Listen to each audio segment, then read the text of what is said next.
Okay, hi.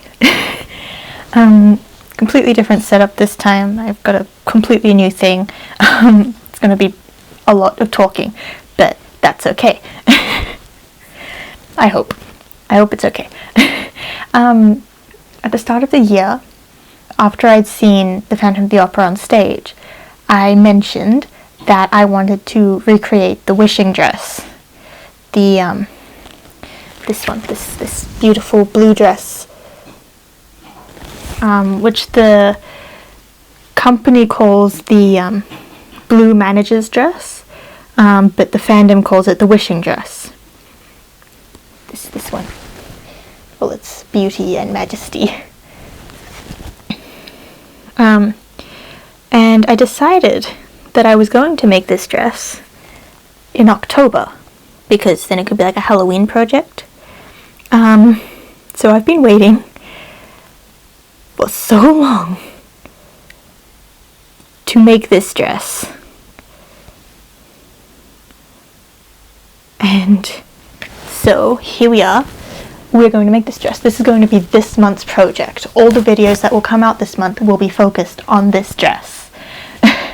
So if you don't like sewing, I am very sorry.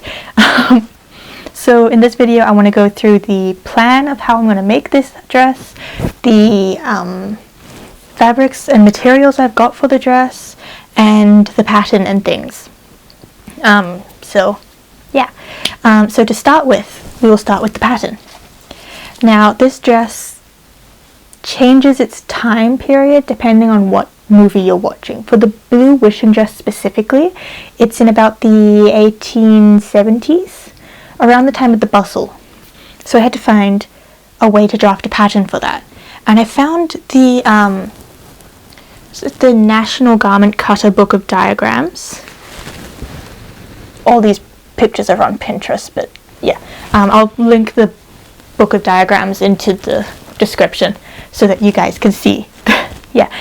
So I used that to draft my patterns. The sleeve specifically is done through the Keystone Jacket and Dress Cutter pattern. The dress itself has a collar.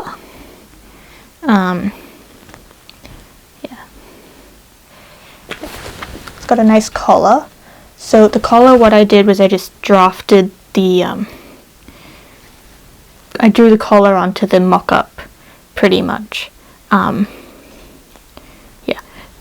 So collar is drafted on its own. I even got enjambs, the sleeve ruffle things. I've got a pattern for that as well. So these are all my drafted pattern pieces. There's extra paper because I needed to bring the waist down a bit on the bodice. But yeah, so we've got like this sleeve cap thing.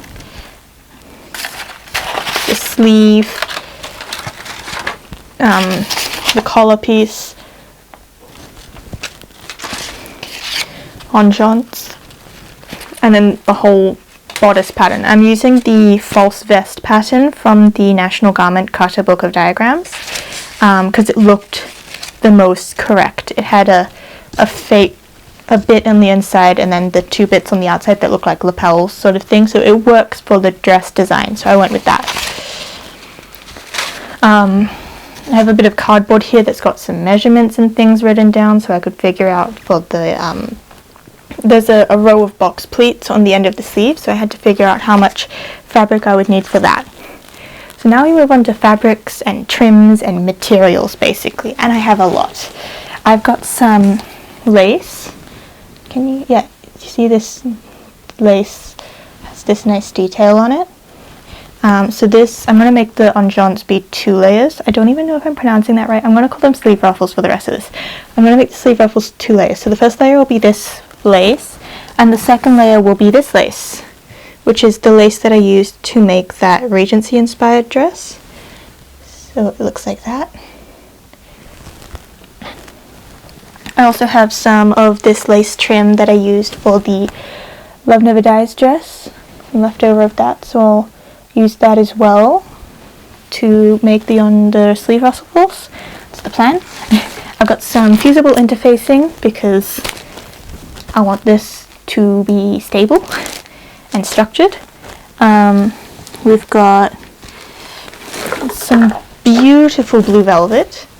I think I have too much of this blue velvet, but that's fine. For the inner vest piece, this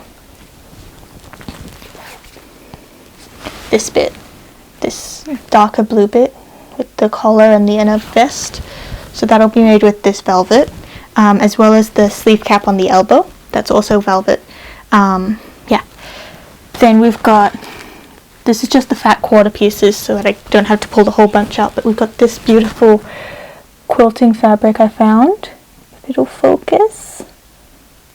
Will you focus?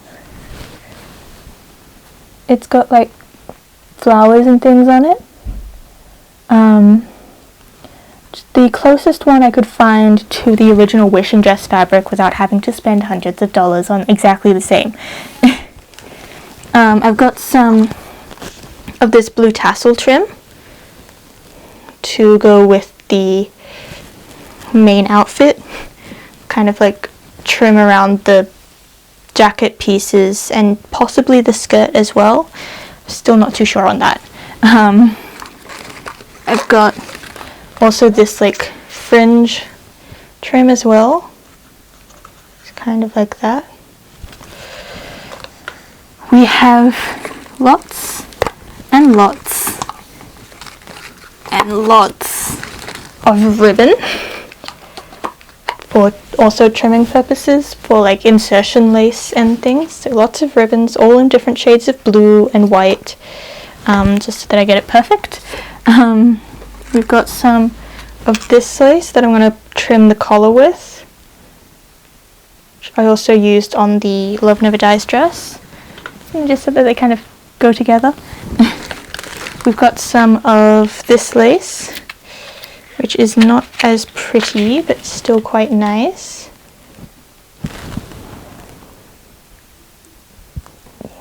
I don't know if I'd use that as like an insertion lace or just a trimming lace, but it's very pretty, so I am going to make sure I use it. We've got some of this lace that I can probably use as insertion lace, slightly thicker than the last one. Pretty sure I threw some insertion lace in here too, but I cannot find it.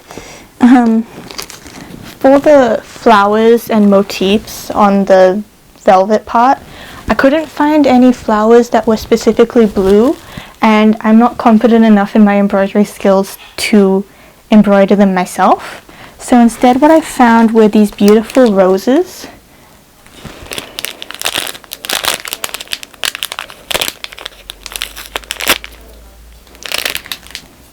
Beautiful pink roses that I think will look really good against the velvet. And to like accent them, I found these like daisy lace ribbon strips that should also work really well against the velvet.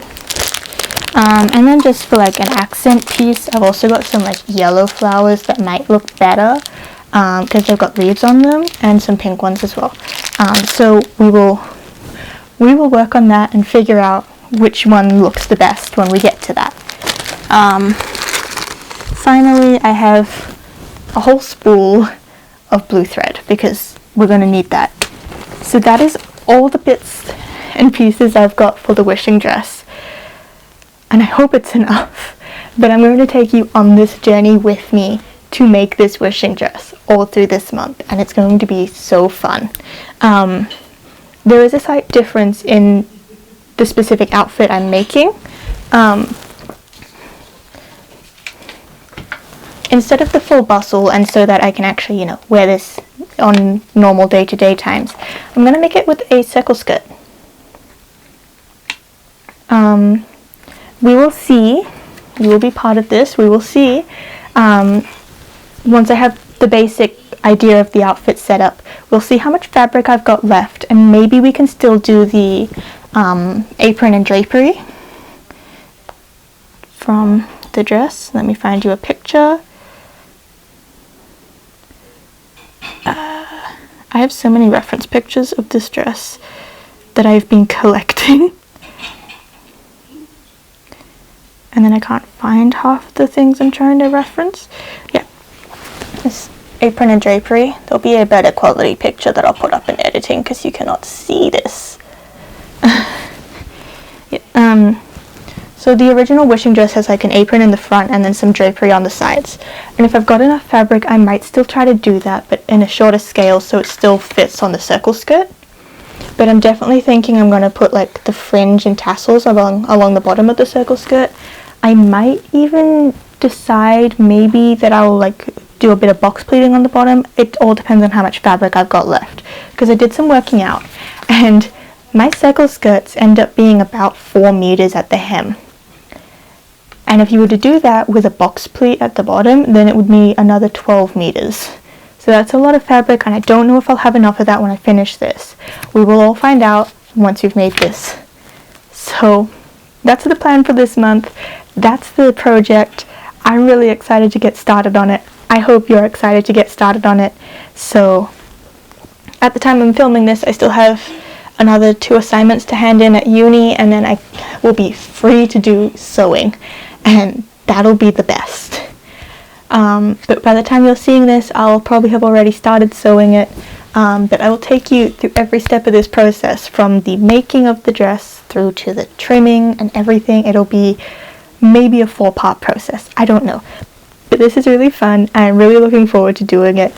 And I hope you guys will be willing to join me on this project as well, because I'm so excited and I've been talking about it non-stop to myself basically.